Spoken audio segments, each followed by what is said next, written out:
Huwag po tayong papasira, mga DDS. Kailangan solido lang po tayo, ha? Oh, yung fist bump na yan, kailangan nagkakaintindihan na tayo. Ha? Solid na yan.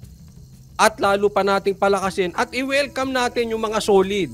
Basta po hindi tayo nililigaw. Basta po hindi tayo dinadala ulit sa budel-budel. Basta po hindi tayo binibiyak. Tatandaan po natin, divide and conquer po yung mga animal na yan. So pag binidivide ang DDS, huwag kayong papayag. Mag-iisip po tayo, alright? So alam na po natin yan, ha? Kailangan solid tayo. Ayan na yan, okay.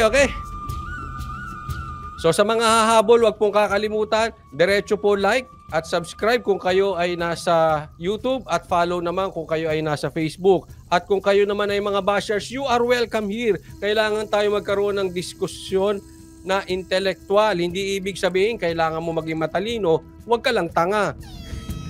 Ano ibig sabihin ng tanga? Eto topic natin, iba yung topic mo. Ang pinag-uusapan natin dito, politiko. Ang concern mo yung vlogger. Huwag po ganun, ha? Huwag po tayo ad hominem.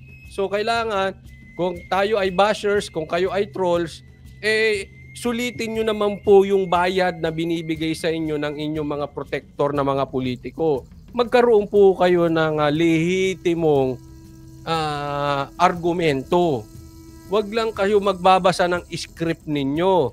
Kasi pagka ganyan, hindi tatagal sa inyo yan. Sayang ang bayad sa inyo. Magmumukha lang kayong tanga. O, di ba? Kasi walang intellectual conversation ang mangyayari. Walang intellectual argument. Tatandaan po natin. At ito po doon sa manghihirit, laging tatandaan po natin, let's always stick to the issue. Issue po tayo. Kasi pagka iniiba natin ang issue, ibig sabihin kinukulang na po tayo sa ebidensya. Halimbawa, bigyan ko kayo halimbawa. Teka muna, ano halimbawa? Halimbawa, sasabihin nyo sigurado ko ay sasabihin ko nari, sigurado ko kurakot si Pulong. Kunwari, ganun, di ba? Ganun ang issue nyo.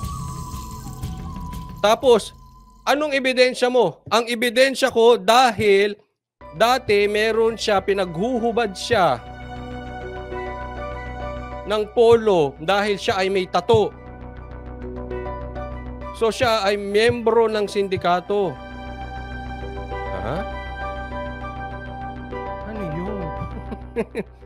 Anong connect nun sa kurakot? Naiintindihan nyo ibig sabihin? So para magkaroon tayo ng intellectual conversation, dapat yung issue you connect. Hindi yung ito yung ibinibintang mo, ang ebidensya mo ito. Mo di ba? Ano mangyayari sa inyan? So tinuturuan po natin ng Pilipino na hindi maging bitter. We always stick to the issue. Laging ganun, okay lang yung Tapos, kung ano yung content, ano yung topic.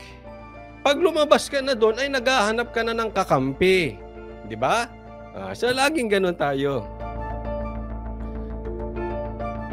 Sa ating mga argumento. Kung kayo bashers, welcome po. Basta, wag ad hominem. Alright?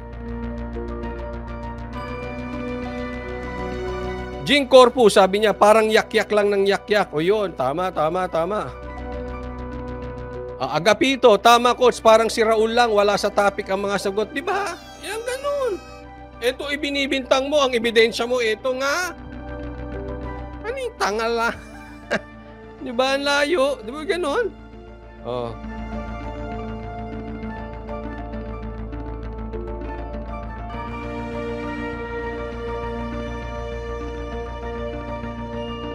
Miray Digawan, Yamanaka, maraming salamat po sa stars. Okay, simulan ko na po agad. Wag na natin pagtagalin. Sa mga hahabol, diretso po, like po agad at subscribe or follow kung kayo ay nasa Facebook. Okay, mamaya po tayo magbabasa ng inyong mga komentaryo. Vice President Sara Duterte Natatakbo raw siya sa susunod na eleksyon. Pero hindi malinaw kung para sa aling posisyon, lalo't sa 2028 pa matatapos ang kanyang termino bilang vice-presidente. Nakatutok si Jandy Esteban ng GMA Regional TV, 1 Mindanao. Yun ang maganda sa lahat. Ops, nako, yari. Eto na ang Duterte. Eto na ang Sara Duterte. Parating na mga Duterte. Oh, si Sara daw tatakbo sa susunod na eleksyon. Naku, ano kayang tatakbuhin nito sa susunod na eleksyon?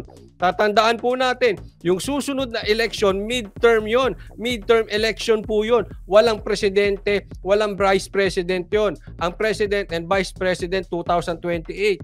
Ang sa 2025 lang ay senators, congressmen, mayors, lahat. Except president and vice president. Oh. Ano kaya ang tatakbuhin ni Sara? Medyo pabor ako dyan, ha? Hindi ko lang alam kung pwede sa batas yan. Pero kung pwede sa batas yan, ay pwede.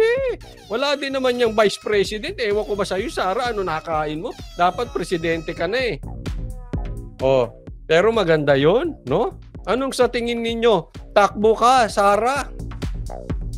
Takbo ka, BP Sara, bilang congresswoman. Naku, ano pa ba ang tatakbuhin niya sa tingin mo? Tingin niya ba tatakbo pa yan? Kung tatakbo siyang 2025? Kung senador? Senador? Hindi. I don't think so. Kung tatakbo yan, kasi andun ang problema. Ang problema ngayon, mga duwag yung iba dyan sa Congress. Sunod-sunuran. Oh, himod, no, kung madadagdagan ng mga kontrabida. Naalala ko po, sinabi ni Tatay Digong yan sa SMNI. At nung nag-dinner din kami nung linggo, sinabi din yan, kailangan talaga may oposisyon. Kasi ang napag-uusapan namin that time, ang bira sa kanya ng media, grabe. Ngayon, ang media, pansin nyo, tahimik. Lalo na si Rappler. Ano nangyari kay Rappler? Oh, di ba? Wala na eh. Walang oposisyon. Kailangan ng oposisyon. Kailangan natin ng isa't isa. Tahimik na media. Ang mainstream media. Social media na lang ang talagang naaasahan natin. Kaya palakpakan natin lahat ng mga vloggers. Yang mga, yan sila Spencer Lacale, siyempre Banateros Brothers, sila Jojo de Guzman. Mga maaayos. Talagang, talagang oposisyon. Di ba? So, sige, asarin mo. BP Sara. Hindi. Ako seryoso, ha? Ay, thank you, Dulce Amores. Thank you po. Matutuwa ako, personally, seriously, natutuwa ako kung tatakbo siyang congresswoman. Sa katunayan, si Tatay Digong, mas gusto ko po maging congressman kaysa senador. Kailangan natin ng sisilip dyan eh. Ang problema natin nandyan talaga sa Congress, dyan sa Kamara. Sa Senado naman, more or less may numbers tayo dyan eh. At ang ganda niya pag nagsama-sama sila tapos andyan pa sila GMA, no? Malay natin sa 2025 Speaker of the House na to si Sara. Malay natin si Tatay Digong. Ako shoot talaga sa banga. I would rather they run for congressman than senator.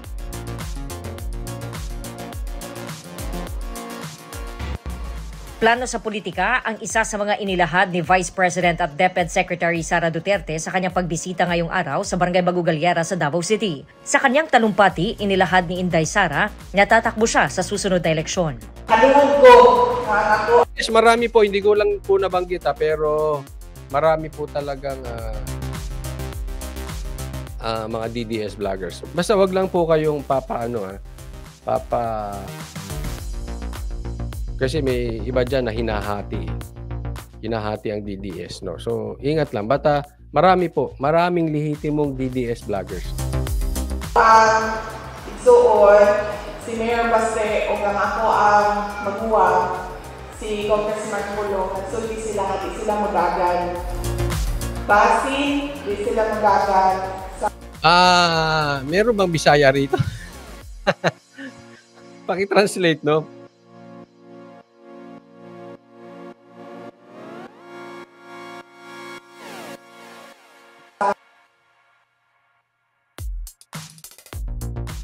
Sunod na eleksyon. So muna na ako din sa inyo ha, kay ngampanya ko sa inyo ha, kay dagan ko sa sunod na eleksyon. Hindi binanggit ni Duterte kung para sa anong posisyon ang kanyang tatakbuhan. Pero ang susunod na eleksyon ay sa 2025 para sa mga senador, kongresista at mga lokal na opisyal. Matatapos naman ang kanyang termino bilang bise sa 2028. Yun, ang ganda nun.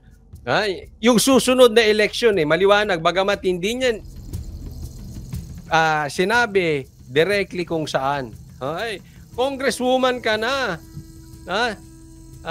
VP Sara.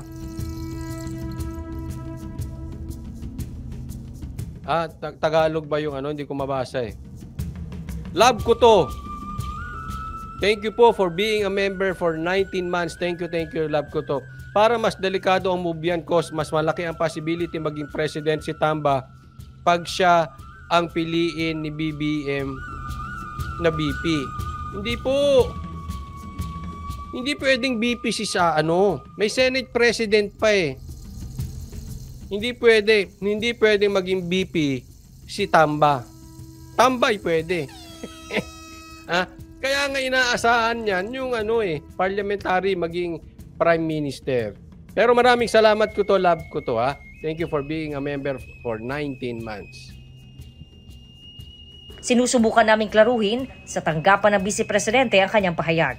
Inihayag din ni Duterte ang kanyang pagkadismaya sa umano'y pamimili ng pirma para sa People's Initiative. Tingnan nyo po, number 1 topic natin, Sara Duterte, tatakbo. Anong issue niya? Etong bilihan ng boto or bilihan ng boto sa pirma. Pirma kapalit pera. Yan ang issue ngayon. Yan ang main topic ng lahat sa buong bansang Pilipinas. Huwag po tayong papayag maligaw. Sara, pirma ang topic. Pangamyandahan ng isang probisyon sa saligang batas. It is an insult to the ordinary and poor Filipinos. It reflects the character of politicians. Ako, totoo. It reflects, yung politisyang nagbabayad, sinasalamin yan ang kanyang karakter. Pangit ang karakter. Tandaan nyo yan, ang politisyang namimili ng boto, pangit ang karakter niyan. Sigurado yan, magnanakaw yan. Saan niya babawiin yun? Bakit siya namimili? Alam niyang illegal. Diba? Magkakambal yan. Ang vote buying, magnanakaw. Asahan nyo na yan. Huwag na po natin paikot-ikutin. Huwag na po kayong papabudol. Tandem yan. Pag hindi ka naniniwala na ang vote buying ay magiging resulta ng pagnanakaw, niloloko mo yung sarili mo. Time-tested na po yan. Through experience, nakita natin ang bumibili ng boto, nagnanakaw. Gusto nyo ba isa-isahin ko? Hindi na. Alam nyo na Di ba? Alam nyo, it's public knowledge. O sino ba yung namili ng boto last year? Last election? Sa tingin nyo, hindi nagnanakaw ngayon? Real talk po.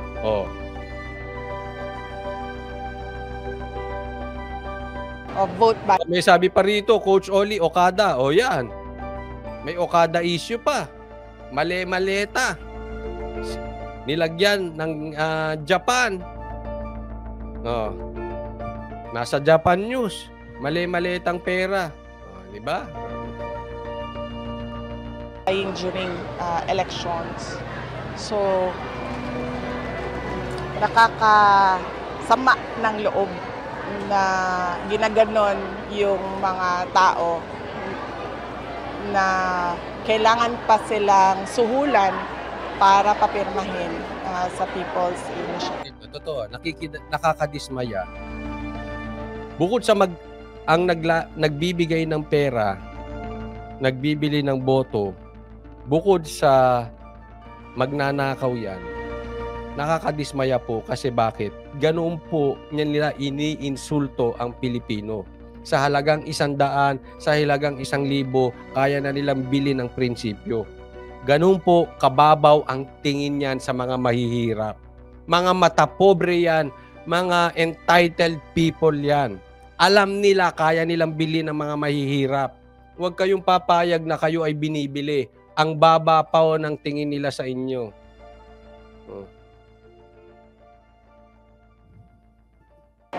Binigyang diin din niya ang pagtutulungan ng barangay at mga nasasakupan nito sa panahon ng kalamidad. Kailangan din umanong mapagmatsyag at huwag magpadala sa mga taong may mga masasamang hangarin. Ito po kaya nga kayong mga congressman, bantayan nyo po yung distrito ninyo. Kayong mga mayor, bantayan po ninyo yung mga city ninyo na make sure walang bayaran nangyayari dyan. Kung hindi, kasabwat din kayo dyan.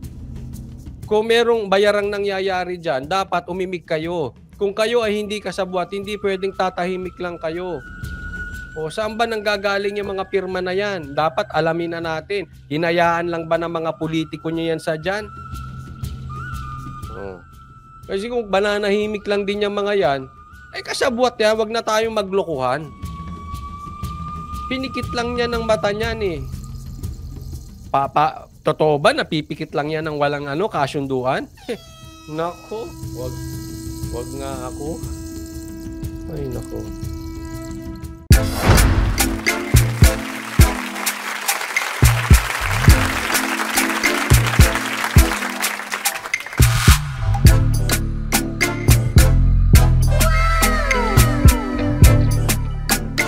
The next performance will start momentarily.